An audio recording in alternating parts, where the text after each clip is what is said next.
باغ والوں کا قصہ آ رہا ہے آیت نمبر 17 میں دیکھ لیں. اور یہ قصہ جو تھا وہ بہت عربوں میں مشہور تھا. یہ باغ صنع یعنی یمن سے 2 فرسخ کے فاصلے پر تھا. اس کا جو مالک تھا وہ بہت ہی خدا ترس تھا. وہ غربا اور مساکین پہ خرچ کرتا تھا اپنے باغ کی پیداوار میں سے, اور بہت زیادہ وہ نیک انسان تھا. لیکن کیا ہوا کہ وہ وفات پا گیا. تو اللہ تعالیٰ اسی قصے کے بارے میں کہتے ہیں بے شک ہم نے انہیں اسی طرح آزمایا جس طرح ہم نے باغ والوں کا آزمایا, جبکہ انہوں نے قسمیں کھائیں کہ صبح ہوتے ہی اس باغ کے پھل اتار لیں گے, اور انشاءاللہ نہ کہا. بس اس پر تیرے رب کی طرف سے ایک بلا چاروں طرف گھوم گئی اور یہ سو رہے تھے. تو جب مر گیا تو اس کی اولاد اس کی وارث ہوئی اس باغ کی. تو باغ کی جو مالک کی جو اولاد تھی اس نے یہ کہا کہ بھئی یہ کیا ہم نا مطلب ظاہر والد کی جو جائیداد ہوتی ہے اس کی وارث اولاد بنتی ہے نا. تو اس نے کہا بھئی ہمارے تو اپنے اخراجات ہی پورے نہیں ہوتے, اکثر بیشتر اولاد ایسی حرکتیں کرتی ہیں. ٹھیک ہے, اب بھائی ہم اپنی آمدنی میں سے جو ہے نا کیسے نا سائلین کے نا حق نکالیں, ہم سے تو وہی نہیں ہو رہا. ٹھیک ہے, تو انہوں نے یہ سوچا تھا کہ صبح اٹھتے ہی ہم جو ہے نا باغ کے پھل اتار لیں گے تاکہ نہ پھل ہوں گے نہ سائلین آئیں گے. اکثر ایسا ہوتا ہے نا, اب دیکھیں اس سے یہ پتہ چلتا ہے کہ وہ سائلین آیا کرتے تھے, سوال کرنے والے فقیر جو ہوتے تھے وہ آتے تھے, تو وہ پھل اتر رہے ہوتے تھے نا, تو ان میں سے ایسا لگتا ہے کہ وہ جو مالک تھا وہ دے دیا کرتا تھا اس میں سے.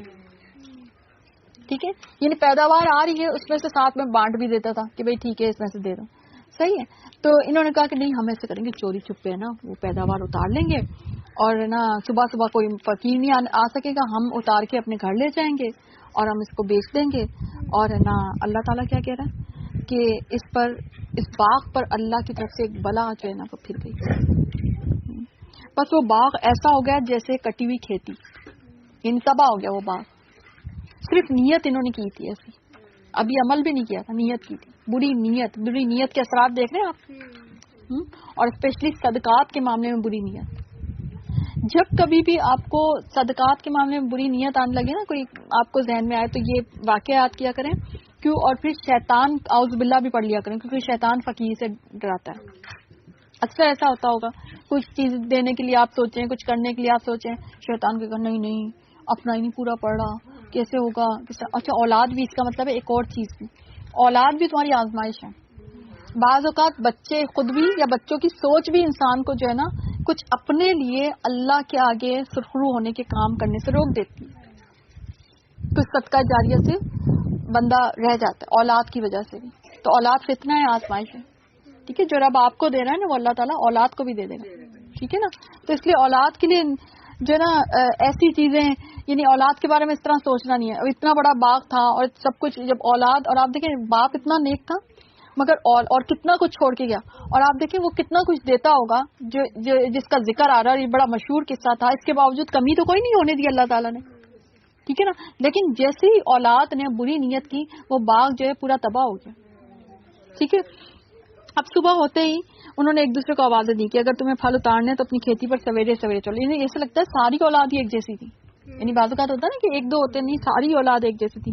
تو یہ صبح چپکے باتیں ہوئے کرتے ہوئے چلے. کس سے چھپ رہے تھے, کس سے چپکے کہ کوئی فقیر نہ آ جائے, کوئی مانگنے والا نہ آ جائے, کہ آج کے دن کوئی مسکین تمہارے پاس نہ آنے پائے. اور لپکے ہوئے صبح گئے, سمجھ رہے تھے کہ ہم قابو پا گئے.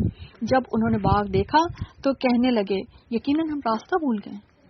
فلما راؤہا قالوا انا لضالون, کہ ہم تو ہے نا بھٹک تو نہیں گئے, کہ یہ بھائی ہمارا باغ ہے, نہیں بلکہ ہماری قسمت پھوٹ گئی ہے. تو اس سے کیا پتہ چلا, اور پھر آگے اس میں کہ ان سب میں جو بہتر تھا اس نے کہا کہ میں نے تم سے نہ کہتا تھا کہ تم اللہ کی پاکیزگی کیوں نہیں بیان کرتے. یعنی ایک ایسا بھی تھا. تو سب کہنے لگے کہ ہمارا رب پاک ہے, بے شک ہم ہی ظالم تھے. لیکن آپ دیکھیں کہ بے شک وہ بولتا تھا مگر ایک تو وہ نہ سنتے تھے اس کی, اور نہ وہ اپنی پاور دکھا سکا, ہے نا. تو وہ انہی میں شامل ہوا نا, یعنی اس کے لیے الگ سے بچا کے نہیں رکھا گیا کچھ. یہ نوٹس کیا آپ نے, یعنی جب وہ اس پارٹ کا ساتھ ہی آیا تھا وہ بھی اسٹینڈ نہیں لیا. یس, کہ اس نے کوئی پارٹ پلے نہیں کیا. یعنی یہ بھی ایک چیز ہے کہ اگر آپس میں گروپ میں کوئی غلط چیز پر ایک سب کی رائے قائم ہو رہی ہو اور آپ کو لگ رہا ہے کہ وہ حقیقتاً غلط چیز ہے, اللہ کی ناراضگی والی چیز ہے, تو کم از کم اس گروپ کا حصہ نہ بنے. یہ ساتھ تھا. تو اب اس میں اس کی بھی حصے داری تھی نا اس باغ میں, تو اس کی بھی گئی. ٹھیک ہے نا, اس کو بھی نقصان اٹھانا پڑا, ٹھیک ہے نا. تو یہ سب اب کہنے لگے ہمارا رب پاک ہے, بے شک ہم ہی ظالم تھے. وہ ایک دوسرے کی طرف رخ کر کے آپس میں ملامت کرنے لگے, کہنے لگے ہائے افسوس, یقیناً ہم سرکش تھے, کیا عجب ہے کہ ہمارا رب ہمیں اس سے بہتر بدلہ دے, ہم تو اب اپنے رب سے ہی آرزو رکھتے ہیں. اور اللہ تعالیٰ کہتا ہے کہ یوں آفت آتی ہے, یعنی اچانک اللہ کی پکڑ, اور آخرت کی آفت تو بہت بڑی ہے, کاش کے انہیں سمجھ ہوتی. یہ تو دنیا کی آفت تھی نا, یہ دنیا میں تو چلو نقصان بڑھ جاتا ہے, مگر آخرت کا نقصان تو کبھی نہیں بھرا جائے گا. تو اب اس میں آپ دیکھیں کہ ایک اور چیز جو سبق ہمیں ملا, ایک تو یہ کہ انسان اپنی زندگی میں کچھ صدقہ جاریہ کے معاملات کر لے, ٹھیک ہے. اور اولاد, کیونکہ اولاد کا کوئی بھروسہ نہیں ہے. ہم لوگ سمجھ رہے ہوتے ہیں نا اولاد کے لیے, ہم نا بڑے اس معاملے میں نا بے وقوف, میں تو اسی پہ یہ کہوں گی بے وقوف ہوتے ہیں. اولاد کے لیے یہ چھوڑ جائیں, اولاد کے لیے یہ چھوڑ جائیں, اولاد کی. میرا پرسنل خیال یہ ہوتا ہے کہ اولاد کے لیے جو ہے نا آپ یعنی ان کی جو آپ کے پاس ہے نا, تو وہ صدقہ جاریہ جتنا آپ اپنے ہاتھوں سے کر جاتے ہیں نا, اولاد کی نیک تربیت چھوڑ جائیں. اور جو آپ اپنے ہاتھ, جو آپ نے سوچ رکھا ہے نا کہ ہم یہ چیز کریں گے, تو ایک تو اپنے ہاتھوں سے کر جائیں, یا پھر اس کی وصیت ضرور کر کے جائیں. ہاں, لکھ کے رکھ دیں, بالکل ٹھیک ہے. کبھی بھی کسی پہ ٹرسٹ نہیں کریں, بلکہ پتہ ہے اس معاملے میں اپنا سمجھ لیا کریں کہ جب آپ اپنے ہاتھوں سے نہیں کر سکیں, یعنی آپ مجبور ہو گئے, تو وہ جو بعد والے وہ کیوں کریں گے. جب آپ کو پتا بھی ہے کہ یہ چیز کرنی چاہیے, پھر بھی آپ نہیں کر سکیں, تو پھر آپ کو کیا خیال ہے کہ وہ بعد والے کر لیں گے؟ نہیں کریں گے کبھی بھی.